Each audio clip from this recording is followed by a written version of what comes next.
장이 끝나도 투자는 끝나지 않는다. 안녕하세요. 어예진의 방과후 목돈연구소 어예진입니다. 8월 26일 화요일 오늘 주식시장 혼조세를 보였습니다. 오늘 새벽에 한미 정상회담이 있었죠. 아직 구체적인 합의 내용 공개되지 않았지만 이변 없이 걱정보다는 분위기가 좋았는데요. 그럼에도 불구하고 코스피 지수 미국 금리 인하 기대감이 좀 약화된 탓인지 1% 가까이 내린 3,179의 거래를 마감했습니다. 시가총액 상위 종목 대부분이 하락하는 모습 보였습니다. 반면에 코스닥은 강보합 마무리하면서 800선을 넘기며 장을 마쳤습니다.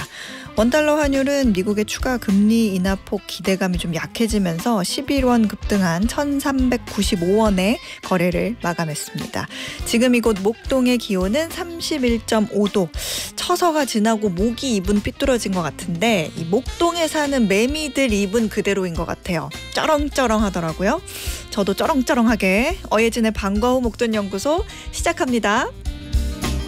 어예진의 방과후 목돈연구소 말빈 게이 타미터렐 Ain't No Mountain High Enough로 오픈을 했습니다. 영어 길어요. 네, 어제 새벽에도 우리 한미 정상회담 생중계로 봤는데 졸려서 그런 건지 새벽이라 그런 건지 영어여서 그런 건지 괜히 이제 울렁울렁하고 조마조마하고 그랬는데 우리 청취자분들 보니까요. 문자 보니까 같이 생중계 보신 분들이 꽤 있으십니다. 와, 오상무님께서는요. 새벽에 천둥번개 때문에 잠이 깨서 한미 정상회담 속보로 계속 모니터링 하셨다고요. 잘 된 건지 아직 정확하게 모르겠는데 분석 좀 해주세요. 이렇게 해주셨거든요.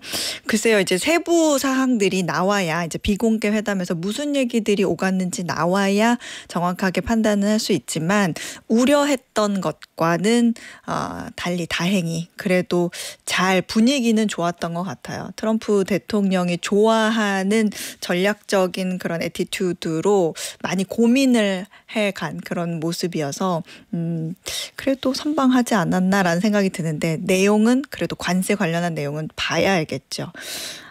그리고 문자 쭉 봤는데요. 박희정 님도 한미 정상회담 생중계로 보셨군요. 와, 그렇군요. 최형숙 님께서는 지금 아침에 소나기가 너무 쏟아붓더니 지금 너무 덥고 습해서 기분이 다운된다고요. 장사하는데 그래도 이 시간 함께 하다 보면 기분이 업되고 뭔가 많이 배워가는 것 같아서 볼펜과 메모장 들고 출첵합니다 해주셨네요. 끝까지 함께 해주세요. 월요일부터 금요일까지 오후 4시에 문 여는 SBS 라디오 어예진의 방과후 목돈연구소고요. 무료로 SBS 라디오 들을 수 있는 어플 고릴라 그리고 유튜브 채널 시교라로 함께 하실 수 있습니다. 지금처럼 여러분 얘기 많이 전해주세요. 샵 1035 단문 50원 장문 100원의 유료 문자 보내주시면 되고요. 추첨해서 커피 쿠폰 보내드리겠습니다. 오늘 1교시는 한 가지 경제 현상을 제대로 파보는 분석 천재 나건웅 준비되어 있는데요. 무인 아이스크림 가게 무인 꽃집처럼 그 범위를 넓혀가고 있는 무인 창업에 대해 알아보고요. 2교시 라떼뉴스에서는 12년 전 뉴스 알아보는데요. 한맥투자증권 주문 실수 얘기할 거거든요. 금융거래에서 발생할 수 있는 각종 실수와 사고, 대응법까지 알아보겠습니다.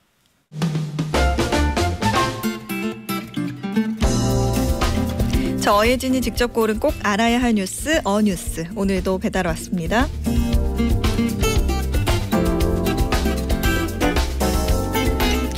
장 볼 때 가끔 늘 비슷하게 산 건데 언제 이렇게 비싸진 거야? 하고 놀랄 때 종종 있으시죠?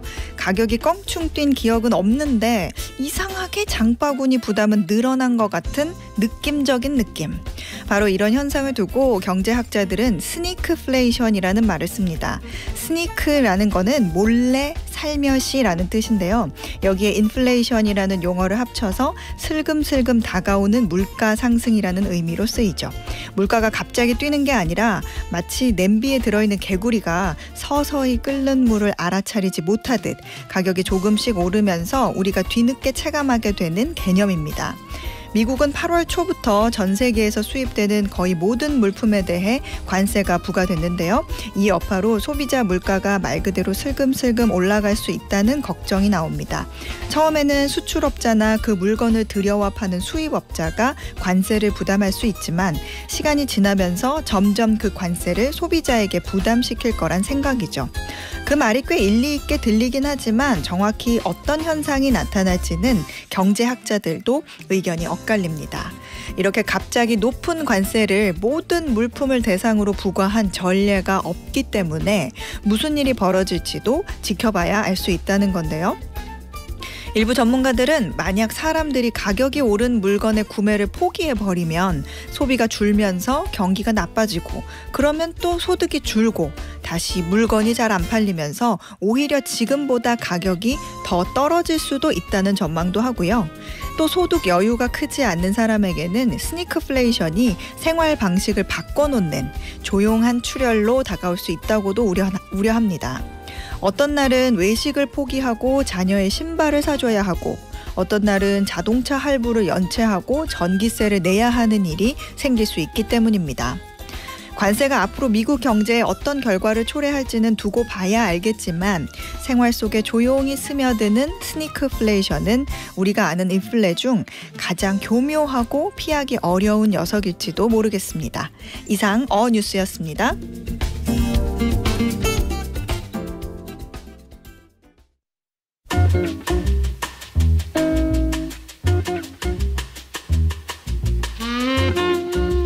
한 가지 경제 현상을 제대로 파보는 분석 천재 나건웅.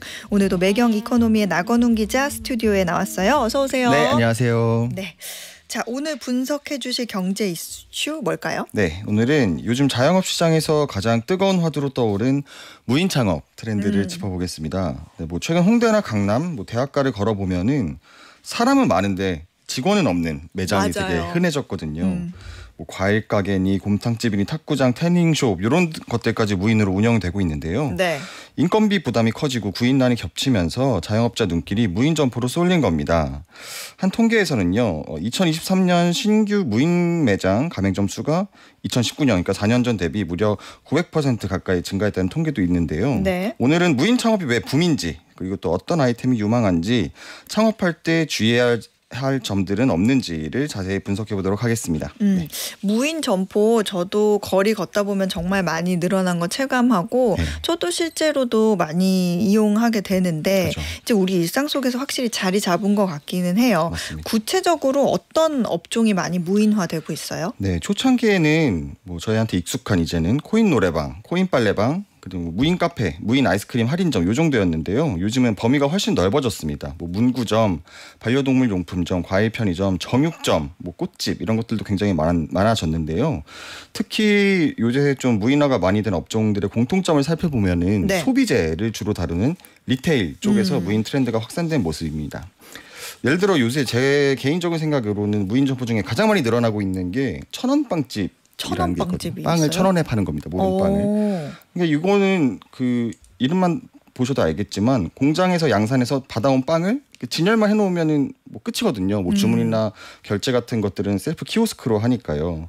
이런 거랑 똑같이 이제 아이스크림 할인점이나 무인 편의점, 반려동물 용품점도 그냥 늘어놓기만 하면 끝이다. 이렇게 진입 장벽이 낮다 보니까 무인 점포가 우후죽순 늘어나는 추세입니다. 그렇군요. 리테일은 뭐 내가 바코드 찍고 네. 뭐 카드든 뭐든 결제만 하면 되니까 맞아요. 뭐 그래도 좀 적응이 되면 간편하게 이용을 하는데 서비스 업종 같은 거는 뭔가 괜히 누군가가 좀 챙겨줘야 될 것 같고 그렇죠. 내가 하지 못하는 걸 이런 기계나 서비스든 더 잘 아는 직원이 해줘야 할 것 같아서 그게 무인 창업이 될까 이런 생각도 드는데 네. 요즘은 서비스 업종도 무인 점포가 많이 생기는 것 같더라고요. 이거는 이유가 있을 것 같은데 어때요? 네, 맞아요. 일단 그 서비스 업종에서 무인화가 되고 있는 예시들을 한번 들어보면요. 네. 태닝숍, 태닝숍? 탁구장, 네, 테니스장, 그다음에 헬스장, 그다음에 곰탕집 같은 음식점, 네. 그다음에 프린트 카페, 그러니까 출력해가는 거, 그다음에 공방까지도 요새는 무인으로 운영하는 곳이 있는데요. 공방이요? 네, 하나하나 좀 살펴보면은 태닝숍은 이제 원통같이 생긴 태닝형 기계가 있습니다. 네. 이거를 두세 대 갖다 놓고 운영을 하는 거고요. 그러니까 이용자가 이제 벌거벗고 혼자 아무도 없는 데서 벌거벗고 로션을 스스로 바릅니다. 태닝 로션을 막 바르고 태닝 기계에 들어가서 이제 룰루랄라 몇 분 지나면 끝이에요. 네. 그리고 탁구장 같은 경우도 뭐 한 매장에 탁구대를 두세 대 갖다 놓고 운영을 하고 있는데요. 네. 뭐 지인이랑 함께 이제 이용을 한 다음에 뒷정리만 하고 나오면 끝입니다. 그러니까 혼자도 갈 수 있어요. 탁구공이 튀어나오는 기계를 운영하는 브랜드도 있거든요. 네. 무인 테니스도 비슷한 시스템이고요. 아하. 요새는 음식점도 무인화가 되고 있는데요. 네. 어떤 개념이냐면요. 일단은 입구에 들어가면 키오스크가 있습니다. 여기에서 주문 결제를 하고요. 옆에 보면은 냉장고가 있는데요. 네. 냉장고에서 내가 주문한 밀키트나 이런 반조리 제품을 꺼내서 직접 조리를 해먹고 치우고 네. 나가면 되는 구조입니다. 저도 조리를 이번에 직접 한다고요? 네. 근데 조리를 할 게 별게 없어요. 저도 이번에 취재차 네. 무인 곰탕집을 한번 가봤거든요. 네. 이게 뭐냐면 결제를 하고 냉장고에 녹그릇이 이렇게 많습니다. 네. 녹그릇을 뭐지 자꾸 녹그릇 안을 들여다보면은 그 차슈라고 하죠. 네네. 얇게 편 고기 이런 게 여러 개 들어 있어요. 요거를 집어서 들어놓고 그 옆에 밥통을 열어서 밥을 퍼 넣고 잠깐 옆으로 옮겨서 육수를 이제 쭈루루 따르고 옮겨서 팔을 위에 옮기고 깍두기랑 함께 자리에 갖고 와서 먹는 구조입니다. 이게 오른쪽부터 왼쪽으로 이렇게 번호가 붙어 있어가지고요. 동선과 조리 과정이 굉장히 쉬워가지고. 네. 근데 맛도 맛이고 가격도 유인 곰탕집 한 절반 정도 싸서 저는 뭐 괜찮은 것 같더라고요. 네. 그렇군요. 네. 야, 이게 그러니까 이런 것 같아요. 무인 점포의 특성은 고객한테 시켜 먹는다. 주문도 네가 해. 결제도 네가 해. 네, 조리도 네가 해. 약간 이런 식이 많지 않은가 싶습니다. 무인 점포가 언제부터 생겨났다고 우리가 생각을 하면 될까요? 네, 무인이 사실은 뭐 엄청 새로운 개념은 아니잖아요, 사실. 네. 제가 무인 트렌드를 한번 시대별로 구분을 해봤는데요. 네. 1세대에는 1970년대랑 80년대 급증한 이제 자판기가 무인 시초라고 할 수 있습니다. 자판기. 네, 이때는 뭐 인건비 절감 개념이라기보다는요, 편의성 그리고 자판기를 전국 각지에 이렇게 늘어놓으면서 대중화의 네. 방점이 찍혀 있었고요. 2세대는 2000년대 중반에 이제 키오스크, 뭐 영화관이나 고속버스 터미널 같은 곳에 보면은 셀프 발권하는 네. 이런 부분 무인화가 2세대 무인화라고 할 수 있겠습니다. 이때까지만 해도 이제 사람 역할을 보조해주는 정도라고 볼 수 있고요. 2010년대 중반 이후부터 이제 진정한 의미의 무인 점포, 이제 3세대 무인 점포가 나타나기 시작하는데요. 네. 이때가 이제 무인 카페, 빨래방, 스터디 카페처럼 점포 전체가 무인화된 시기입니다. 이때는 특히 팬데믹과 맞물리면서 무인 점포가 급증을 했는데요.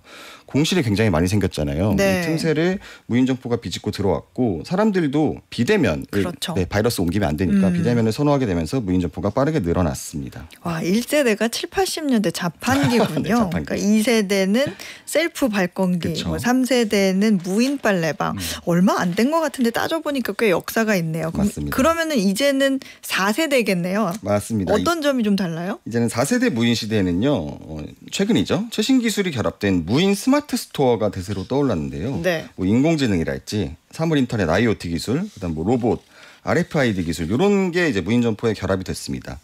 좀 더 구체적으로 기술을 설명드리면은 얼굴 인식 출입이나 뭐 지문 인식 출입, 그다음에 클라우드를 통한 원격 제어, 그다음 뭐 제조 조리 로봇 이런 것들이 도입되면서 네. 서비스 업종까지 무인화가 확대된 것이 특징인데요. 그러니까 뭐 쉽게 생각하면은 매장의 그 전등이나 불을 원격으로 껐다 끄고, 그다음에 화장실 물을 원격으로 껐다 켜고, 그다음에 사전 등록한 지문 등으로 이제 허가된 사람만 출입을 할 수 있게 되고 이렇게 시스템이 완비가 되면서 서비스 업종까지도 트렌드가 빠르게 확산 중인 거죠. 그렇군요. 이게 저도 요즘에 그 휴게소 같은데 보면 로봇이 타주는 커피가 있거든요. 그죠. 그 음료 뭐 이런 게 그래서 몇 번 마셔봤는데 정확하게 정량 딱 이렇게 조금 느려도 맞아요. 보는 재미도 있고 괜찮더라고요. 맞습니다. 이게 소비자들도 무인 점포 좋아하죠? 네, 소비자 입장에서도, 그러니까 자영업자 입장에서는 당연히 인건비도 줄일 수 있고 여러 가지 장점이 있는데 소비자도 무인 점포를 요새는 선호하는 경향이 있는 것 같아요. 왜 그래요? 첫 번째는 자유로움이라고 봅니다. 네. 점원이 없잖아요. 그러니까 네. 점원 눈치를 보지 않고 원하는 만큼 시간을 쓸 수 있다는 장점이 있습니다. 제가 이번에 취재를 하면서 네. 그 홍대의 한 무인 모자 가게를 갔거든요. 네. 갔더니 모자가 진짜 많았는데 뭐 직원 당연히 없죠. 네. 천장에 이렇게 대문짝만하게 문구가 붙어 있더라고요.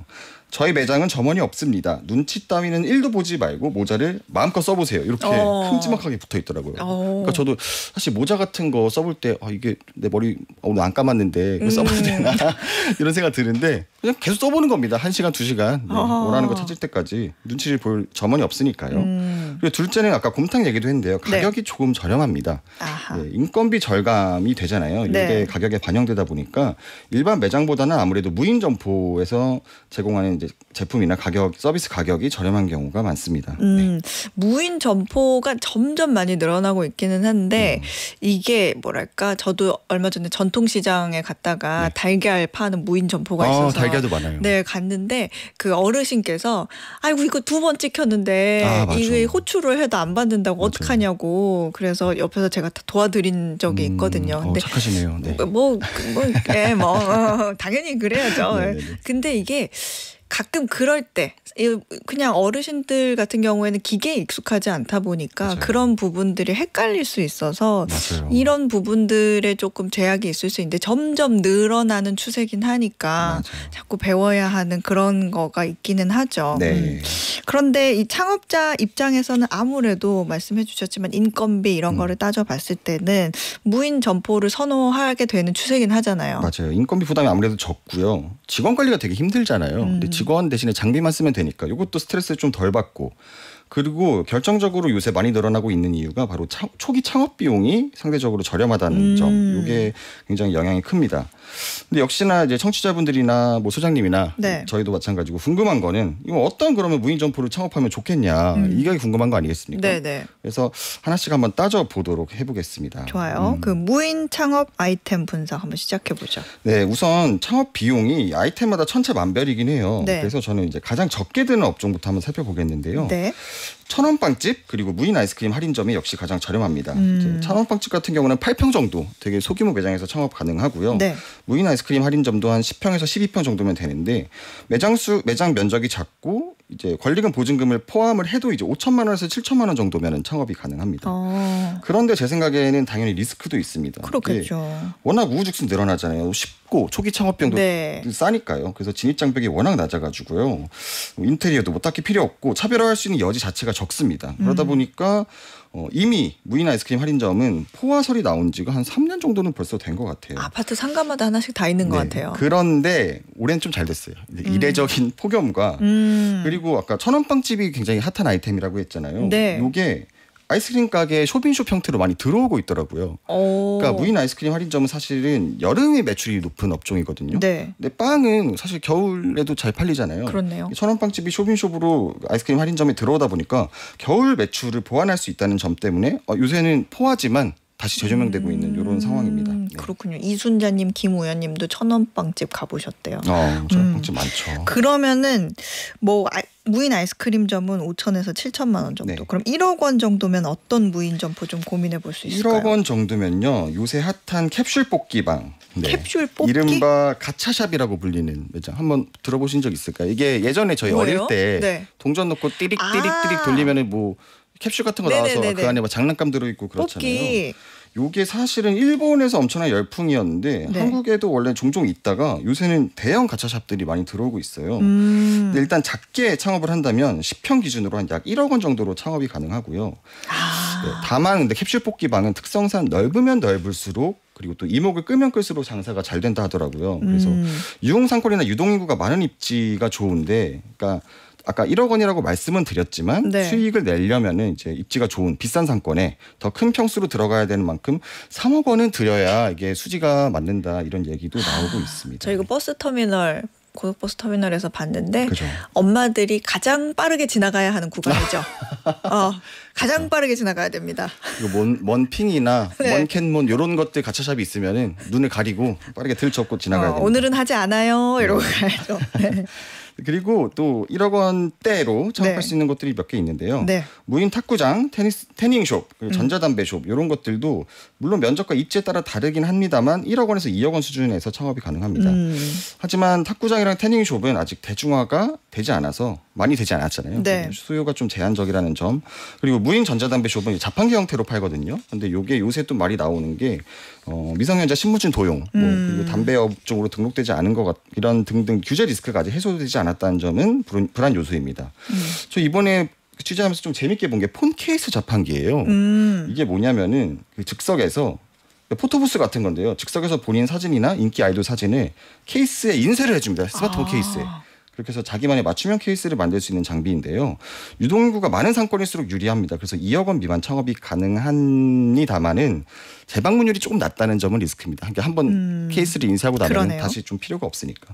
이 밖에도 무인 프린트 카페나 무인 셀프 스토리지 요새 그 부동산 가격이 오르면서 집도 좁아지고 하잖아요. 네. 그러니까 짐 보관을 대신해주는 이런 것도 이제 가맹 사업을 하면서 점차 점포 수가 늘어나고 있는 추세입니다. 그렇군요. 근데 무인 점포라고 해도 걱정되는 부분 있잖아요. 절도도 그렇고 위생 관리도 그렇고 어떤 문제가 실제로 나타나고 있어요? 네, 요새 무인 점포가 급증하고 있다 보니까 관련 민원이나 사건 사고도 덩달아 폭증하는 중인데요.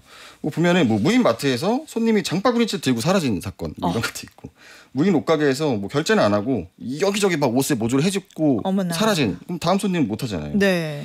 그리고 무인 점포만 돌아다니면서 이제 키오스크에 사람들이 깜빡하고 카드를 놓고 꽂아놓고 갈 때 많잖아요. 그럴 때 있죠. 그것만 돌아다니면서 카드를 뭐 20개 넘게 모으고 다닌 절도범 사례 이런 것도 많고요.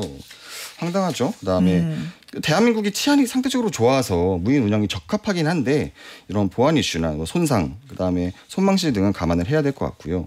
그다음에 이제 직원 리스크 대신에 장비 리스크가 있습니다. 아까 네. 말씀하신 대로 장비가 고장난 경우 예를 들면 무인 스터디 카페에서 화장실에 갇힌 겁니다. 네. 문이 안 열려서 119에 신고를 한 경우도 있었고요. 아까 말씀드린 셀프 스토리 매장에서도 장비 고장으로 문이 열리지 않아서 3일간 물건을 못 꺼낸 일. 이게 급한 일이면 굉장히 크리티컬한 일이죠. 네. 이런 것들이 문제가 있으니까 원격 관제 시스템이 제대로 돼 있는지 아니면은 원격 관제가 미비됐더라도 오프라인으로도 문제를 해결할 수 있는 방식인지 이런 꼼꼼히 한번 따져봐야 될 것 같습니다. 그렇군요. 기대와 현실의 간극이 좀 있는 것 같은데 창업할 때 어떤 점 주의해야 되는지 간단하게 정리해보죠. 네, 몇 가지 포인트 있습니다. 일단은 하고 싶은 아이템을 고르기보다는요. 일단 자기가 잘 아는 눈여겨봐둔 상권을 먼저 분석을 하고요. 네. 거기에 맞는 아이템을 끼워 넣는 것이 순서다. 이런 거에 전문가들이 이견이 없고요. 그러니까 네. 즉 아이템보다 입지가 더 중요하다라는 말입니다. 그리고 최근에는 프랜차이즈 가맹점도 많은데요. 점포별로 차별화가 어려워서 브랜드 신뢰도가 중요하잖아요. 네. 이때 보셔야 될 거는 가맹점이 막 요새 빠르게 늘어난다 이런 걸로 홍보를 많이 하는데 네. 그런 브랜드보다는 가맹점 전체를 봤을 때 평균 매출이나 영업이익이 안정적인 곳 그리고 개업수보다는 폐업수가 적은 곳 이런 곳들을 확인해 보는 게 포인트라고 말씀드리고 싶고요. 네. 아까 말씀드렸다시피 본사 직원이 너무 많은 것도 저는 개인적으로 쉽지 않다고 봅니다. 이제 본사 직원이 대신 처리해 준다는 거는 당장은 만족스러울 수 있지만 이게 과연 진짜 무인인가? 지속 가능성에 의문부호가 붙을 수가 있거든요. 네, 그렇군요.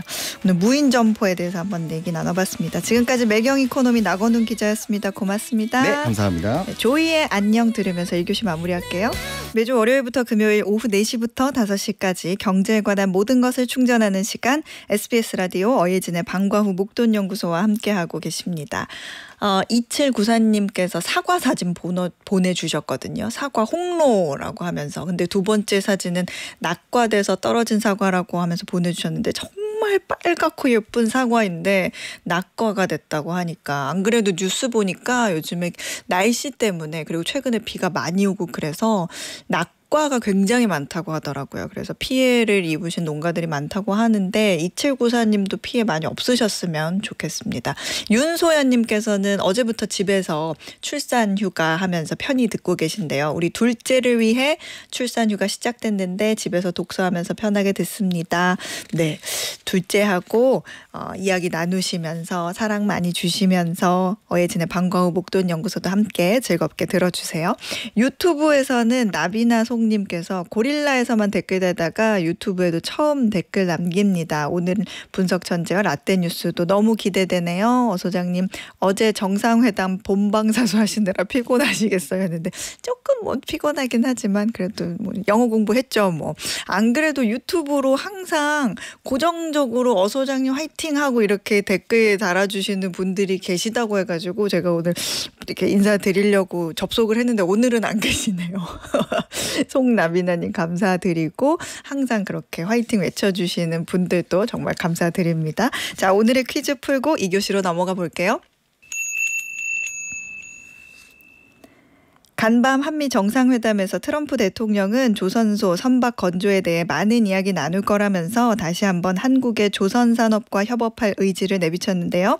현재 미국은 세계 상선 건조량이 1%도 차지하지 못할 만큼 조선산업이 낙후돼 있습니다.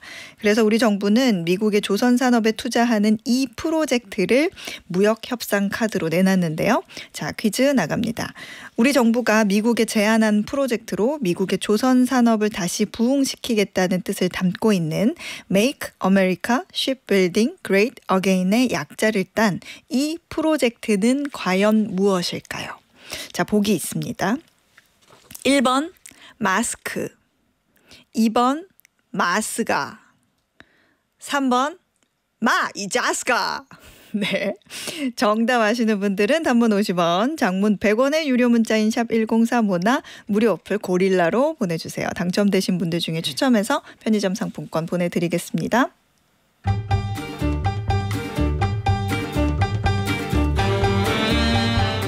타임머신을 타고 그때 그 시절 뉴스를 다시 읽어보고 경제 이모저모를 배우는 라떼 뉴스. 오늘도 한국경제신문 임현우 기자가 나왔습니다. 어서 오세요. 네, 안녕하세요. 임현우 기자님, 오늘 혹시 휴가십니까? 네, 맞습니다. 박희정님께서 휴가 중에도 열일하시는 현우 기자님 안녕하세요 해주셨는데. 또 어떻게 알아주시고. 정말 이 휴가 중에도 회사 일은 하지 않으나 어방목은 한다. 중요하죠.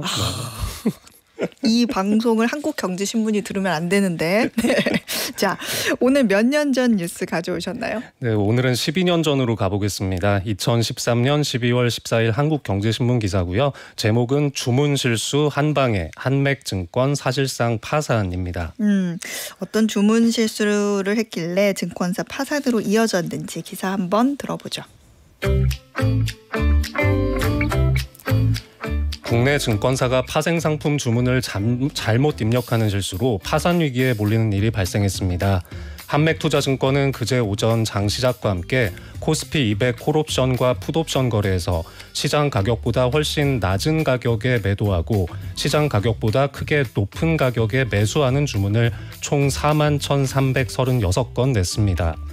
깜짝 놀란 직원이 부랴부랴 주문을 취소했지만 컴퓨터 프로그램을 통해 나간 주문을 되돌릴 수는 없었고 채 1분이 안 돼 37,902건의 주문이 체결됐습니다. 그 결과 회사 자본금보다 2배 가까이 많은 460억 원의 손실을 냈습니다. 한맥투자증권은 결제 시한인 어제까지 한국거래소에 결제 대금을 납부하지 못했습니다. 거래소 관계자는 매매 상대방이 개인과 외국인 등으로 다양하기 때문에 구제가 쉽지 않은 상황이라고 말했습니다. 와, 시장 가격보다 훨씬 낮은 가격에 매도를 하고 네. 시장 가격보다 훨씬 높은 가격에 매수했다. 이거는 뭐 완전히 반대로 거래를 했네요. 한맥투자증권 파산이 그 당시에 투자업계에서 굉장히 유명한 이슈였어요. 네, 한맥투자증권은 1991년에 설립된 금융회사였습니다. 선물과 옵션 같은 파생 상품을 전문으로 했기 때문에 개인 투자자들에게 이름이 알려진 곳은 아니었는데 오히려 이 주문 사고 때문에 유명해져 버렸습니다. 거액의 손실을 본 이후에 복구하기 위해서 나름대로 백방으로 노력했지만 2년 뒤인 2015년 파산을 신청하게 됐고 소송이 얽힌 게 많아서 채권자들 빚을 정리하는 절차는 이번 달 들어서야 마무리 단계입니다. 이례적으로 오래 걸렸고요. 이래저래 비운의 증권사로 남게 됐습니다. 아무래도 오늘의 주제는 금융권에서 벌어지는 주문 실수가 아닐까 싶은데. 네, 뭐 여의도 증권사라고 하면 금융 엘리트들이 모여 있고 네. 전산도 탄탄하게 잘 갖춰져 있다 이렇게 생각을 하실 텐데 사실은 황당한 사고가 드물지 않게 발생을 합니다. 이런 실수를 경제 용어로는 팻핑거라고 하는데요. 네. 오늘은 금융가의 팻핑거 흑역사들과 함께 좀 금융거래에서 발생할 수 있는 여러 가지 사고들 대응법까지 정리를 해보겠습니다.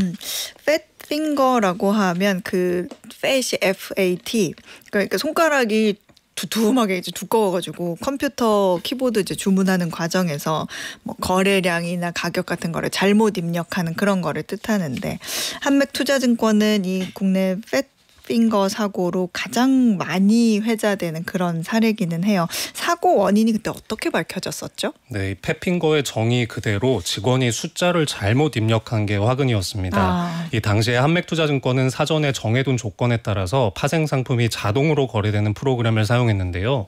이 날은 시장이 열리기 전에 직원이 이자율을 계산하는 항목에 네. 잔존일수 나누기 365 이렇게 입력을 해야 되는데 잔존일수 나누기 0이라고 입력을 해버렸습니다. 아이고. 이것 때문에 매수 가격 상단, 매도 가격 하한이 설정되지 않았던 겁니다.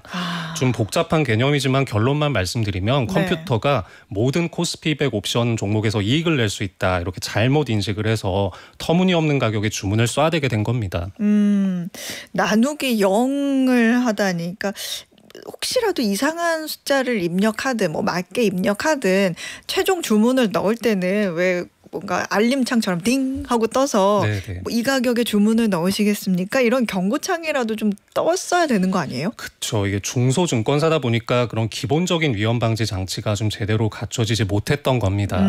이 시장 가격보다 싸게 팔고 비싼 값에 사겠다 이런 주문을 쏟아냈으니까 이제 여기저기서 이게 웬 떡이냐 하면서 받아갔을 거잖아요. 네. 전산으로 체결되는 거라서 엎질러진 물을 되담을 시간도 없었고 좀 주문이 체결되는 족족 손실이 쌓이게 됐던 겁니다.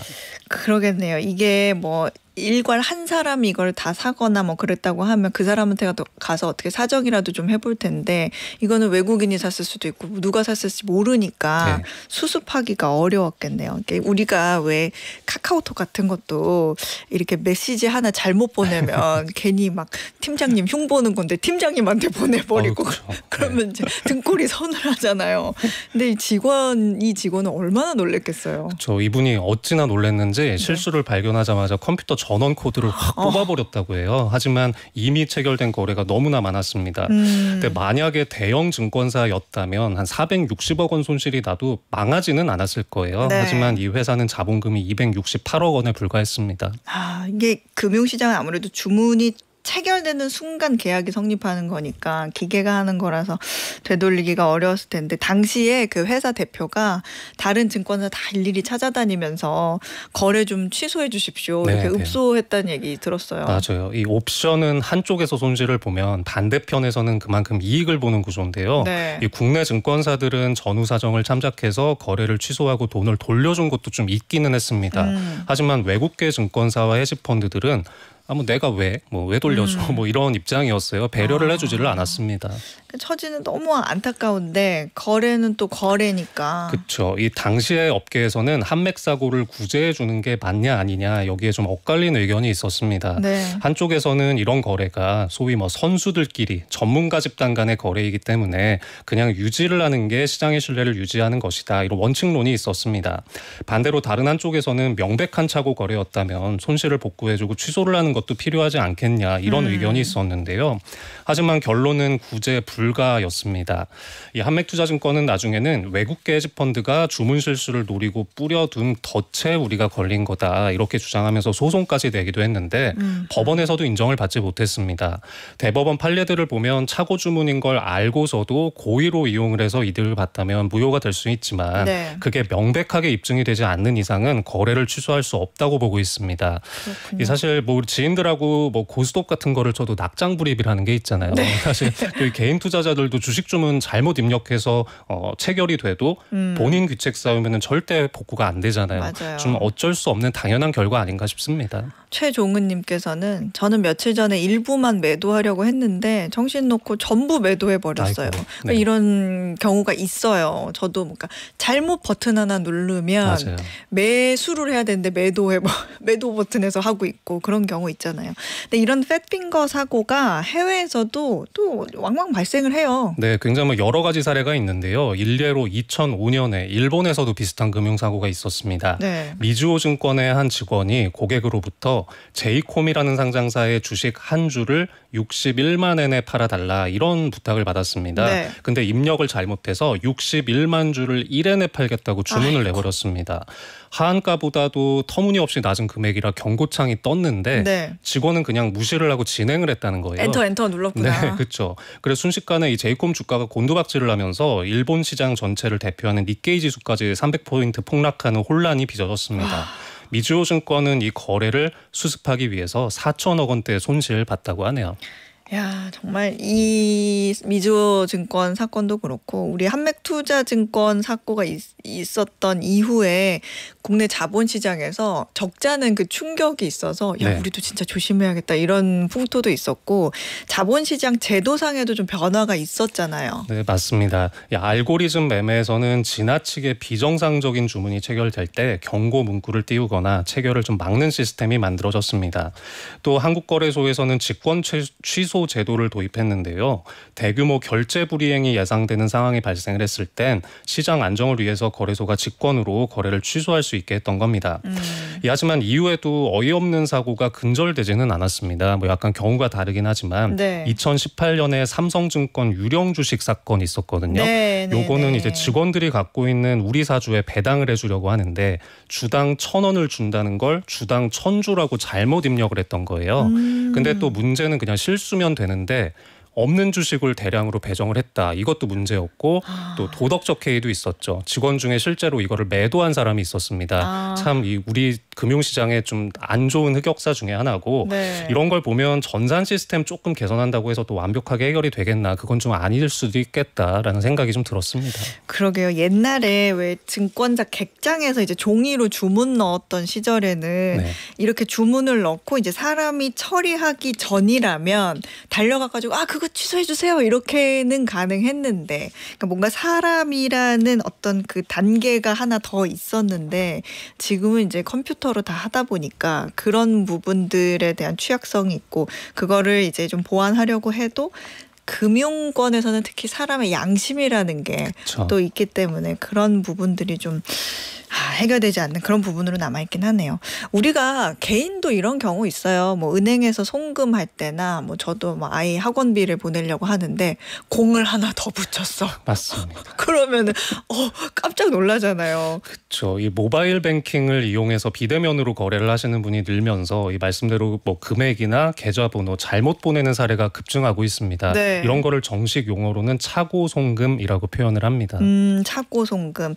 이게 차고로 다른 사람의 예금 계좌에 잘못 송금하면 당황을 할 수밖에 없잖아요. 이럴 때는 어떻게 해야 돼요? 뭐 우선 1단계로는 은행에 도움을 요청을 하셔야죠. 네. 일단 은행을 통해서 수취인과 연락을 해보시고 그쪽에서 잘못 송금된 돈을 돌려주는 것에 동의를 한다. 이러면은 뭐 아주 다행인 케이스죠.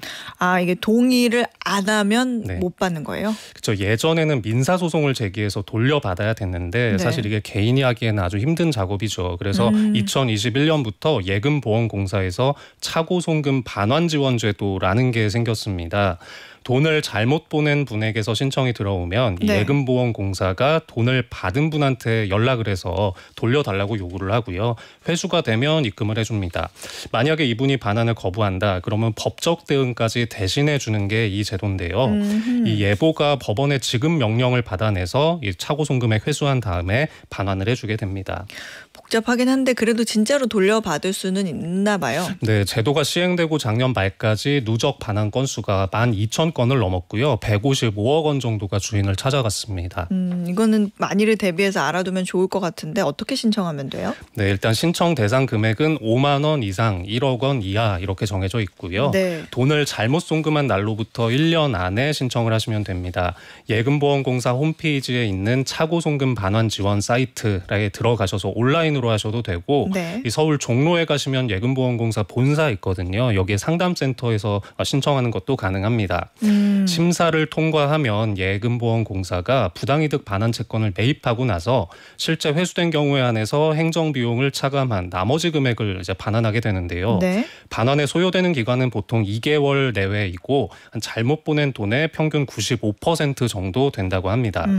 다만 예보에서도 수취인 정보를 확인하지 못하면 도움을 못 받으실 수도 있어요. 보낼 때 조심하시는 게 가장 중요하겠습니다. 김은혜님께서 저는 계좌 끝자리 잘못 눌러서 다른 분에게 송금된 적이 있습니다 하셨는데 이거 차고 송금 반환 지원 1년 이내 예금봉사 홈페이지 안에 있는 사이트 통해서 신청하시면 된다고 하니까 참고해 보시면 좋을 것 같네요. 어쨌든 항상 제대로 확인 계속하고 네. 이제 요즘에는 이름도 다 확인을 시켜주잖아요. 이 사람 맞냐고 조심해야 될 것 같아요. 차고 송금 근데 생기는 근본적인 원인이 뭘까요? 네, 이 신청 들어온 내역을 분석해 봤더니 네. 계좌번호를 잘못 입력한 사고는 62%가 계좌번호를 내가 직접 입력하다가 발생을 했습니다. 또 금액을 잘못 입력한 사고는 51%가 0을 더 집어넣어서 발생을 했다고 합니다. 네.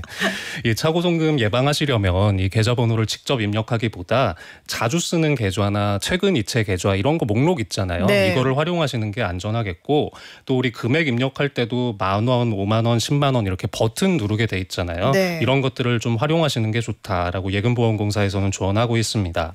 그리고 요즘에 은행 앱들을 보시면 이 송금 이력이 없었던 낯선 사람의 계좌라면 팝업으로 한 번 더 안내까지 해주거든요. 네네. 좀 바쁘셔도 몇 초만 여유 갖고 좀 보시는 게 좋을 것 같습니다.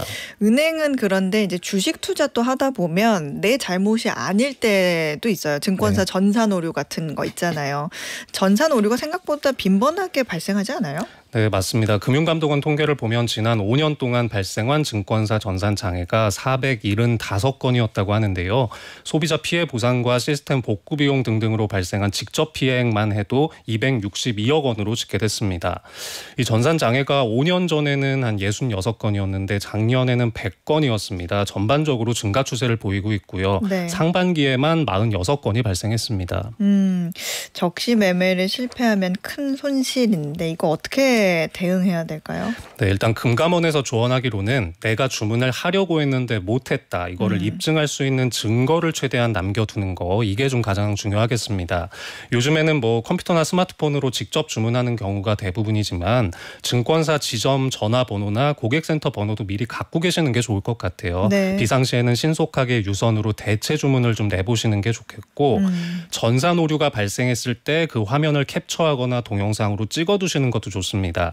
증권사들은 전산장애와 관련해서 보상 신청 접수를 받을 때 이런 입증 자료를 제출하면 권리 구제에 상대적으로 도움을 많이 받기 때문입니다. 물론 뭐 1초가 다급한 상황인데 내가 어떻게 촬영까지 다 하냐 이렇게 생각하실 수도 있겠지만 네. 이 전산장애 원인이 불분명하면 이 증권사들은 소비자들 입증이 이루어진 건을 중심으로 배상을 하거든요. 좀 대비를 하셔야겠습니다. 내 돈을 찾거나 나의 피해를 받으려면 정신을 탁 차려야겠네요. 전산사고는 피해액을 명확히 추정하기 어렵다는 점이 좀 한계이긴 한데 투자자가 주문을 이렇게 넣지 못한 상황에서 그 거래가 실제로 성사가 됐을지 네. 아니면 손해가 발생했을지 이게 증명하는 게 굉장히 또 어렵잖아요. 맞습니다. 이 증권사 전산 시스템이 불안할수록 이 로그인 기록이나 주문 이력도 불완전하게 남는 경우들이 꽤 있거든요. 이 금융당국에서 사후적으로 들여다보더라도 원인 규명이 잘 되지 않을 때들이 있습니다. 지금 국내 주식 투자자가 1,400만 명을 넘었는데 그래서 투자가 대중화되고 있지만 그래도 이런 사고가 계속 생기는 거 보면 증권사들이나 어떤 제도적으로 부족한 면이 좀 아직 여전히 있나 봐요. 그러게요. 이 개인들이 많이 쓰시는 대형 증권사에서도 사고가 끊이지를 않고 있고요. 네. 보상을 어떻게 하는지 보면 대부분 뭐 수수료 면제, 포인트 적립 이런 수준이 많거든요. 좀 투자자들의 불신이 누적된다는 지적이 많습니다. 근데 이런 회사들이 징계 무겁게 받았다는 얘기도 잘 못 들어본 것 같아요. 네. 지금 다들 좀 반성이 필요한 대목이 아닐까 싶습니다. 그렇군요.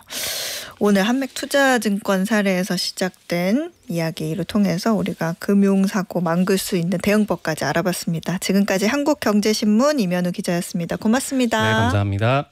네, 퀴즈 정답 확인해 보겠습니다. 오늘 퀴즈는요. 영어 Make America Shipbuilding Great Again의 약자로 우리 조선업계가 미국 조선 산업을 다시 일으키는 데 힘을 보태겠다는 의미를 담고 있는데 이번 한미 정상회담에서도 조선업 협력이 중요한 의제로 다시 한번 떠올랐는데 이게 무엇일까?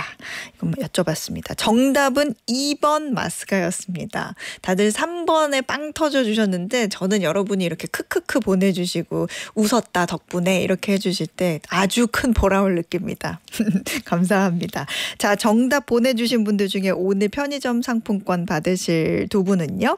어제 안 자고 정상회담 보시면서 오늘 커피로 버티고 계시는 2265님 그리고 생일인데 당첨됐으면 좋겠네요. 방과 후 목돈연구소 참 잘 듣고 있습니다. 라고 보내주신 신은주님 생일 정말 축하드립니다. 정답 맞추셨고요. 편의점 상품권 보내드리도록 하겠습니다. 자, 어혜진의 방과 후 목돈연구소 오늘 끝곡은요. 아소토 유니온의 Think About You 띄워드리면서 물러가겠습니다. 내일도 세상 돌아가는 소식 투자의 기본기 알고 싶다면 오후 4시 어혜진의 방과 후 목돈연구소로 놀러오세요.